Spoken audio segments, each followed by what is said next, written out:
네, 반갑습니다. 비타민 여러분. 저는 BMW 코오롱 모터스 삼성 전시장 BMW 지니어스 신도훈입니다. 자, 오늘 여러분들께 보여드릴 콘텐츠는 제가 한 달을 조금 미룬 콘텐츠입니다. 원래는 이제 액티브 투어러 저희 신형 모델이 출시됐잖아요. 그 모델이 이제 출시되면서 준비를 좀 하려던 콘텐츠였는데 늦게나마 여러분들께 소개를 해드리고 싶어서 준비했습니다. 제가 지금 타고 있는 차량은 조금 이따가 뒤에 말씀드리도록 하겠습니다. 자, 오늘 준비한 콘텐츠가 그러면 도대체 뭐냐라고 물어보신다면 오늘 준비한 콘텐츠 바로 BMW 디젤의 장점, 특징입니다.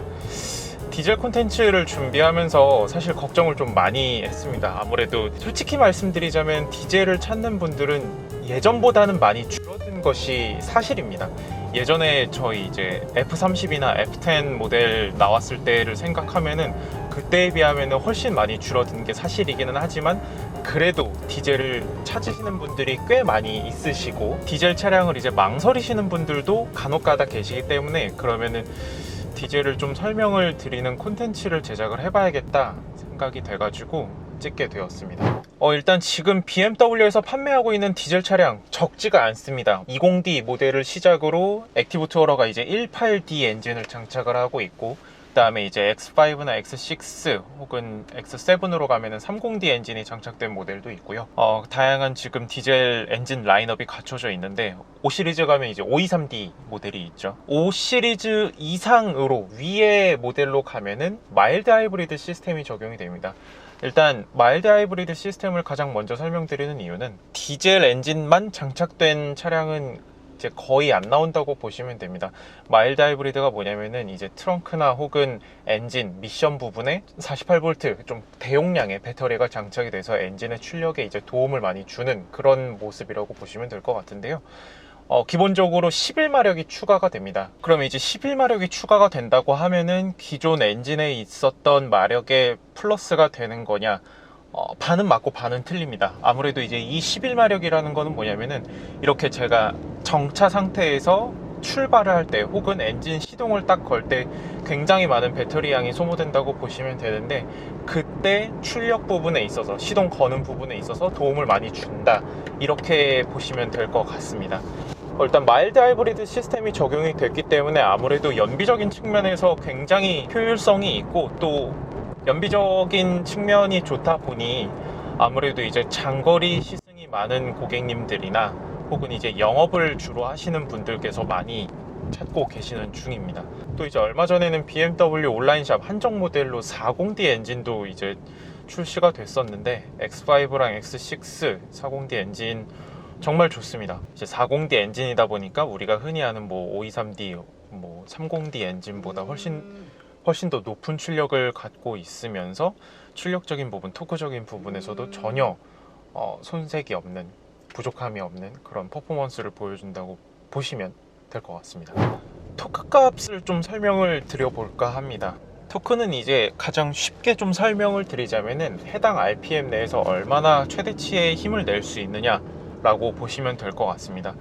디젤과 가솔린을 좀 비교를 해보자면 3시리즈 기준으로 가솔린 20i 모델은 30.6, 그 다음에 디젤 모델은 40.8, 무려 10토크가 차이가 난다고 보시면 될 것 같습니다. 그러면 이 토크 값이 10 정도 차이가 나면은 내가 도대체 어디에서 그걸 느낄 수 있느냐? 가장 단적인 예로 이제 신호대기 하다가, 그럼 신호대기는 정차를 하는 거잖아요. 그럼 이 상황에서 바로 엑셀을 밟았을 때 거의 제가 느꼈을 때는 0km에서 한 5에서 60km까지는 디젤이 더 빨리 치고 나간다 라고 보시면 될 것 같습니다. 힘이 좋기 때문에 드라이빙 경험에 있어서 시승을 함에 있어서 전혀 이 차가 좀 부족한 느낌은 안 드네요 라고 느끼는 그런 부분이 많이 작용한다고 보시면 될 것 같습니다. 자, 그러면 바로 세 번째 이유를 좀 설명을 드려보도록 하겠습니다. 연비 설명드려보도록 하겠습니다. 연비는 이미 모두 다 잘 알고 계실 겁니다. 디젤은 연비가 너무 좋고, 그러면 연비가 왜 좋냐 하면은 가솔린이랑 다른 방식이니까 그렇습니다. 가솔린 같은 경우에는 이것도 쉽게 설명을 드리자면은 디젤에는 없는 게 하나 있습니다. 가솔린 대비 점화 플러그가 없습니다. 그러면 점화 플러그 대신에 뭘 쓰냐? 연료 필터를 쓰고 있습니다. 왜냐하면 이제 엔진의 연소 방식에 좀 차이가 있는데요. 압축 척화 방식을 사용하기 때문에 아까 말씀드렸던 토크 값에 있어서 힘이 좋고 연비가 좋다, 더 많은 힘을 낼 수 있다, 이렇게 보시면 될 것 같습니다. 연비가 너무 좋습니다. 아직 전기차로 넘어가기에는 조금 무리라고 생각이 드시는 고객님들, 그리고 가솔린 내연 엔진 기관을 사고 싶은데 나는 장거리 혹은 나는 주행거리가 너무 많다, 장거리가 많다, 출퇴근 거리가 길다 하시는 분들은 충분히 그래도 메리트 있는 선택이지 않을까 생각이 듭니다. 자, 그러면 다음으로 짚어드릴 부분 뭐가 있냐, 장점보다는 이제 좀 특징도 한번 설명을 드려보도록 할 텐데요. 디젤 엔진을 선택을 함에 있어서 물론 신차도 마찬가지지만 중고차도 좀 해당이 됩니다. 수리비 걱정 되게 많이 하십니다.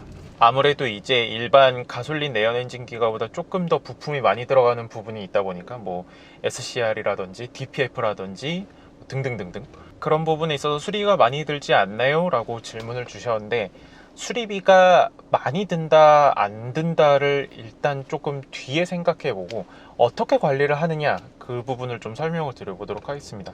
일단 내가 차량을 탐에 있어서 가장 좀 관리적인 측면에서 중요한 게 뭘까요? 맞습니다. 소모품을 제때 갈아줘야 된다라는 건데요. 지금 저희 BMW 서비스 센터를 들어가면은 기본적으로 차를 센터에 입고시켜서 기본적으로 점검하거나 혹은 교환할 수 있는 기본적인 프로그램이 뭐가 있냐면, 디젤 차량 기준으로 말씀드리면 엔진 오일, 연료 필터, 마이크로 필터는 이제 에어컨 필터라고 보시면 될 것 같고요.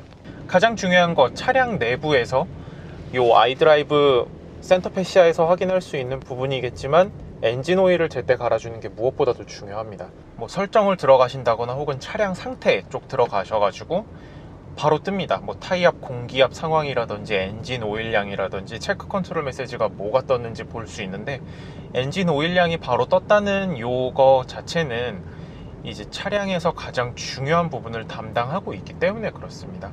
엔진 오일을 제때 갈아주는 게 엔진의 수명 연장에도 많은 도움이 되고요. 아무래도 이제 고객님들마다 주행 성향이 다르고 주행량이 다르기 때문에 체크 컨트롤 메시지가 뜨는 그 순간은 조금씩은 편차가 있을 수 있습니다. 근데 이제 저는 고객님들 상담해 드릴 때마다 어떻게 말씀을 드리냐면은, 일단 차량 상태, 요 센터 패시아에서 말해주는 체크 컨트롤 메시지를 유념은 하시되, 만약에 고객님께서 주행 거리, 주행량이 좀 많으시다 하면은 15,000 정도에 한 번씩 갈아 주시는 게 좀 좋을 것 같다 라고 말씀을 드려요. 혹은 정말 주행량이 많거나 차량을 출고하셨는지 좀 됐다 하시면은 10,000km마다 가시는 것도 엔진 수명에 조금 도움이 되지 않을까, 그렇게 생각이 듭니다. 소음 부분 한번 짚어드리도록 하겠습니다.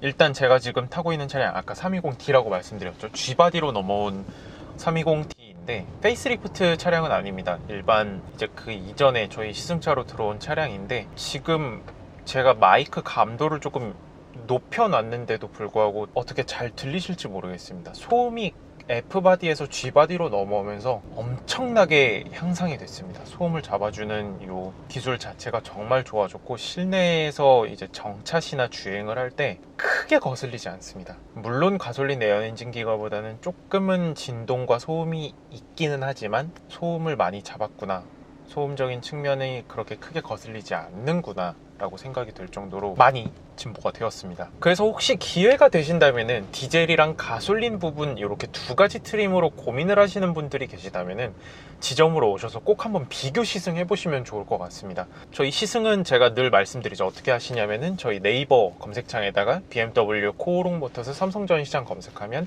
네이버 예약을 해 주시거나 고정 댓글에 있는 지점으로 연락해 주시면은 예약을 도와드릴 수 있습니다. 놀라운 부분이 있습니다. 이 CO2 배출량이라는 건데요. CO2 배출량 수치를 보면은 3시리즈 기준으로 320i 가솔린은 149, 320D는 125입니다. 쉽게 설명드리자면 가솔린보다 디젤 엔진이 CO2 배출량이 적다는 소리입니다. 이제 G바디는 심지어 요소수를 넣을 수 있는 애드블루까지 들어가면서 훨씬 더 그 양은 줄어들었고, 물론 이전에 판매된 F바디도 마찬가지겠지만 유로6의 규제를 받으면서 CO2 배출량이 크게 감소가 되었습니다. 심지어 이번에 이제 출시된 액티브 투어러 같은 경우에는 연비가 15.8인데 CO2 배출량은 얼마일까요? 119입니다. 엄청나게 적은 CO2 배출량을 갖고 있죠. 이게 왜 그러냐면은 유럽에서는 지금 어떤 기조를 취하고 있냐면 자동차 제조사들한테 엔진을 잘 만들어라는 기본입니다. 그럼 어떻게 잘 만드냐? 작게 잘 좋게 만들어라는 기조를 갖고 있습니다. 엔진의 기술력은 날이 갈수록 좋아지고 있습니다. 발전을 하고 있고, 단순히 이제 디젤 엔진을 엔진룸에 얹어서 출고가 되는 게 아니라 디젤 엔진과 더불어서 아까 말씀드렸던 5시리즈 이상으로 적용이 되고 있는 마일드 하이브리드 시스템 48V 배터리가 얹어져서 훨씬 더 좋은 출력과 환경까지 잡았다, 이렇게 보시면 될 것 같습니다. 자, 어떠셨나요? 제가 이제 좀 짧지만 긴 시간 동안 320D 디젤 엔진 모델을 시승을 하면서 저희 이제 BMW 디젤 엔진이 갖고 있는 디젤 엔진의 장점이라든지 관리적인 특징, 그 다음에 소소한 팁들을 좀 안내 드려봤습니다. 아무래도 이제 가솔린 엔진 구입을 고려하시는 분들께는 큰 메리트가 없는 영상이었겠지만, 가솔린 엔진과 디젤 엔진을 비교하시는 고객님들 혹은 디젤 엔진 구입을 고려하시는 고객님들께는 큰 도움이 됐으면 좋겠습니다. 자, 그러면 저는 여기서 인사드리도록 하겠습니다. 아직 구독 눌러주시지 않으신 비타민 여러분 계시다면 구독 꾹 눌러주시고요. 저는 다음에도 더 알차고 재미있는 콘텐츠로 찾아뵐 수 있도록 하겠습니다. 지금까지 저는 BMW 지니어스 신도원이었습니다. 감사합니다.